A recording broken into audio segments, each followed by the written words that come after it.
Hello जी, welcome back to a online solution. आज फिर से हम आपके सामने हाजिर हैं एक नई वीडियो के साथ।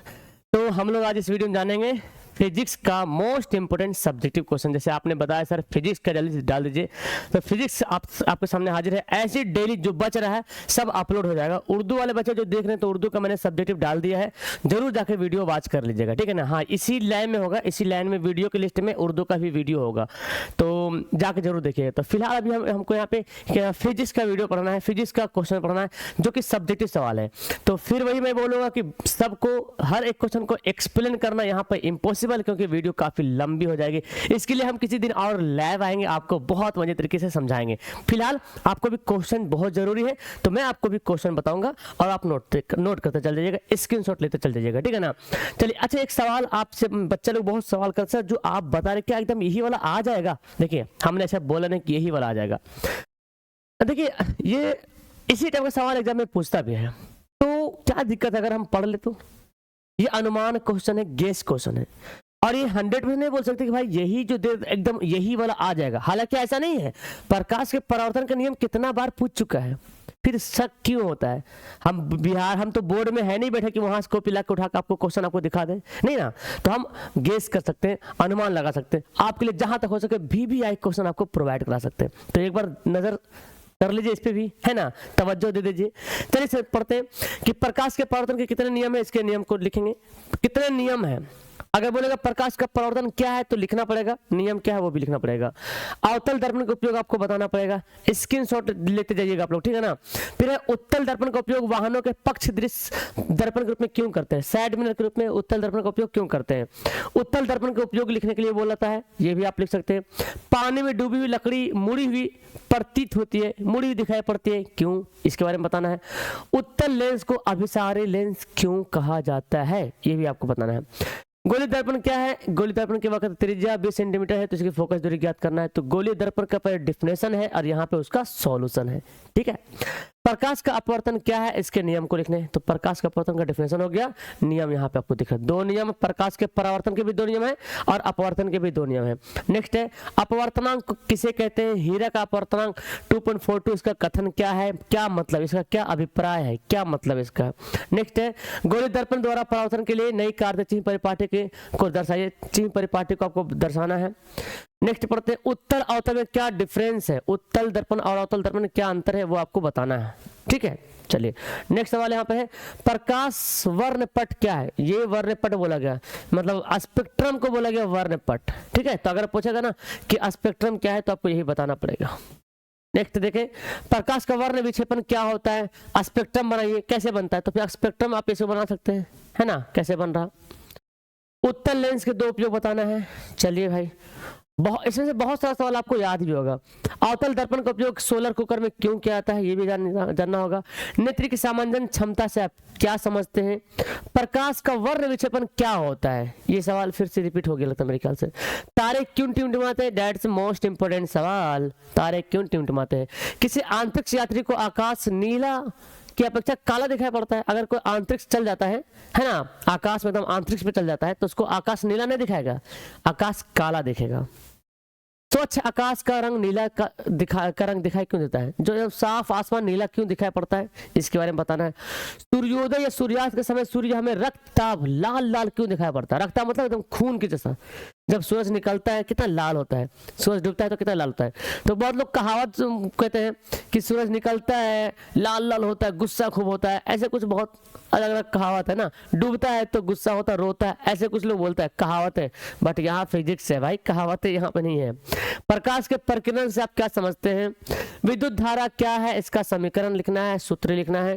ओम का नियम मोस्ट इंपोर्टेंट क्वेश्चन। प्रतिरोध क्या होता है, इसका फॉर्मूला क्या है।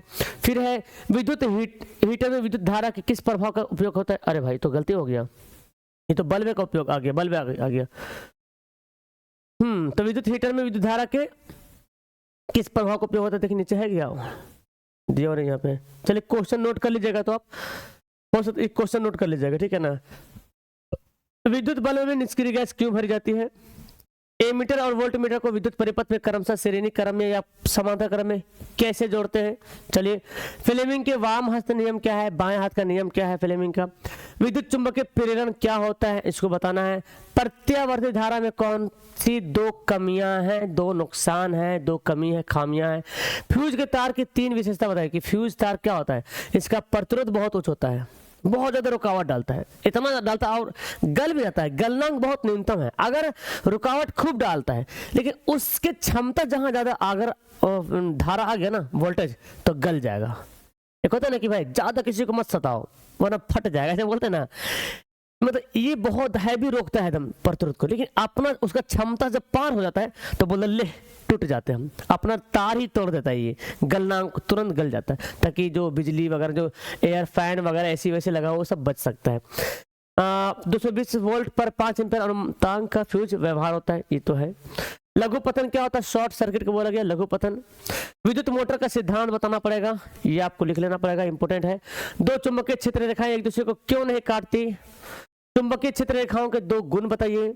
हम ऊर्जा के वैकल्पिक स्रोतों की ओर क्यों ध्यान दे रहे हैं भाई, क्यों हम ध्यान दे रहे हैं, विद्युत ऊर्जा, सौर ऊर्जा वगैरह। क्या जीवाश्म ईंधन नवीकरणीय है, कारण बताइए। ऊर्जा स्रोत के रूप में जीवाश्म ईंधन और सूर्य की तुलना कीजिए और अंतर बताइए। मतलब जीवाश्म ईंधन और सूर्य ईंधन में क्या डिफरेंस है। जीवाश्म ईंधन अनवीकरणीय, सूर्य जो है नवीकरणीय, हमेशा हम इसको प्राप्त कर सकते हैं। इसका भंडार सीमित है, ये तो भाई अनलिमिटेड है सूर्य, है ना। फिर क्या इससे प्रदूषण फैलता है, सूर्य से कोई प्रदूषण नहीं फैलता है। जीवाश्म ईंधन की क्या नुकसान है ये आपको बताना पड़ेगा। जीवाश्म ईंधन क्या होता है उदाहरण देना पड़ेगा। नाभिक के संलयन से आप क्या समझते हैं, नाभिक के विखंडन क्या होता है, अनवीकरणीय और नवीकरणीय संसाधन में क्या अंतर है, क्या डिफरेंस है। स्रोत बोला गया तो स्रोत लिख दीजिएगा, कहाँ से प्राप्त किया जाता है। उत्पादक से आप क्या समझते हैं, उत्पादक जो उत्पन्न करता है उत्पादक कहते हैं। आहार श्रृंखला क्या है, ये भी बहुत इंपॉर्टेंट है। देखिए, घास को खाया हिरन, हिरन को खाया बाघ, है ना। ओजोन परत के अवक्षय का क्या कारण हो सकता है, इसके हानिकारक जो है प्रभाव को आपको बताना पड़ेगा। ओजोन परत का जो हानिकरण हो, क्षरण हो रहा, क्या कारण है उसका। चलिए, परितंत्र में अब घटकों की क्या भूमिकाएं हैं, है ना। पर्यावरण मित्र बनने के लिए आप अपनी आदतों में कैसे परिवर्तन करेंगे। पास की दुकानों जगहों पर पैदल चल के, मतलब जो बगल में अगर दुकान है तो पैदल चल जाएंगे, साइकिल मतलब हम मोटर गाड़ी नहीं चलाएंगे। वनों की कटाई पर रोक लगाएंगे, जंगल को कम काटेंगे, वृक्षारोपण करें बल्कि पेड़ ज्यादा लगाएंगे। पेट्रोल से चलने वाले वाहनों के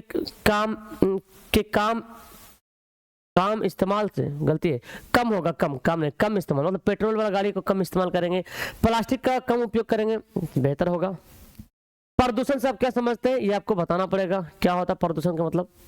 चलिए, वनों की कटाई पर वन्य जीवों पर क्या प्रभाव पड़ेगा। भाई वन को काट देंगे तो जंगल में रहने वाले जीव जंतु का रहना सहना सब बेकार हो जाएगा। विलुप्त इसलिए तो बहुत ज्यादा जानवर आजकल विलुप्त हो रहा, पंछियां गायब हो रहा। आपने बहुत कुछ ऐसे पंछी, गिद्ध देखो, गिद्ध आप दिखाई नहीं पड़ता है ना, तो ये सब विलुप्त होते जा रहा। जल संरक्षण का क्या उपाय है, कैसे जल को संरक्षण करेंगे। दीर्घ क्वेश्चन नोट कर लीजिएगा। उत्तर लेंस में सिद्ध करना है 1/v - 1/u बराबर 1/f। दर्पण वाला भी देख लीजिएगा आप, ठीक है ना। लेंस का दर्पण का भी देख लेना, ये बहुत इंपॉर्टेंट है। दृष्टि दोष क्या है, कितने प्रकार के होते हैं, कैसे इसका निवारण किया, तो ये लॉन्ग सवाल में है, ठीक है ना। ये लॉन्ग दृष्टि दोष बताना है, दृष्टि दोष दूर जरा। प्रकाश के वर्ण विक्षेपण से आप क्या समझते हैं, ये लॉन्ग सवाल में है, ध्यान से आपको देखना है इसको, है ना। स्क्रीनशॉट लीजिए। ओम का नियम बहुत काफी इंपॉर्टेंट, सत्यापन के साथ, है ना। सत्यापन नीचे हम दिया हुआ है, यहाँ पे ये बनाना है, अपना लाइन बनाना है, कनेक्शन, और जो जो चीज इसमें है बस आपको लिख देना है, सत्यापित हो जाएगा। चलिए नेक्स्ट है विद्युत मोटर क्या है, ये बहुत ज्यादा इंपॉर्टेंट है विद्युत मोटर। ओके, पढ़ लीजिए, याद कर लीजिए।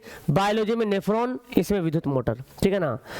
ये देखो फिगर बना, तो ऐसी फोटो लगा दी, आप फिगर बनाइएगा हाथ से। फिगर बनाना है पेंसिल से, ठीक है ना, फिगर पेंसिल से बनाना है। प्रत्यावर्ती धारा और डिस्क धारा में क्या डिफरेंस है, लीजिए मैंने यहाँ पे फोटो लगा दिया, आप लिखिएगा। एसी डीसी में क्या अंतर है वो आपको बताना है। डायनेमो क्या है, यानी कि जनित्र, जनित्र भी काफी इंपॉर्टेंट है। डायनेमो क्या है, ये मैंने डायनेमो लगा दिया यहाँ पे, कुंडली का। तो इस तरह से ये काफी, ये सब सवाल जो रहा वो जो है फिजिक्स का मोस्ट इंपोर्टेंट जो है सब्जेक्टिव क्वेश्चन, ठीक है ना। चलिए, तो उम्मीद है कि आपको अच्छा लगा होगा वीडियो, और इसमें से बहुत क्वेश्चन आपको याद भी होगा, बहुत सारा क्वेश्चन। कितना क्वेश्चन याद है मुझे बताओ, मैंने इतना जो सवाल पूछा। चलो दीर्घ मैं छोड़ता हूँ, दीर्घ को गोली मारो, है ना, दीर्घ आप पढ़ना बाद में। हमको इतना कमेंट कर दो कि जो मैं सवाल दिखाया हूँ यहाँ पे, कितना सवाल यहाँ पे, जो मैं क्वेश्चन यहाँ पर दिखाया हूँ लगभग 51 क्वेश्चन आपको कितना याद है, कमेंट कीजिए। जो बच्चा कमेंट करेगा कि मुझे इतना याद है, मैं समझूंगा मेरे वीडियो लास्ट तक उन्होंने ही देखा होगा, है ना। तो ऐसे तो 20 से फरार हो गए होंगे, है ना। चलिए, तो 9 से 11 हो गए होंगे तो उसका कुछ कहना नहीं, लेकिन अभी तक आप अगर वीडियो देख रहे हैं तो कमेंट करके बता दीजिए कि आप जो है कितना क्वेश्चन आपको याद है। Okay, that's all, thank you everyone. Video को लाइक कीजिए, प्यारा सा कमेंट कीजिए, अपने दोस्तों को शेयर कीजिए, ओके, और सब्सक्राइब कीजिए। बाय।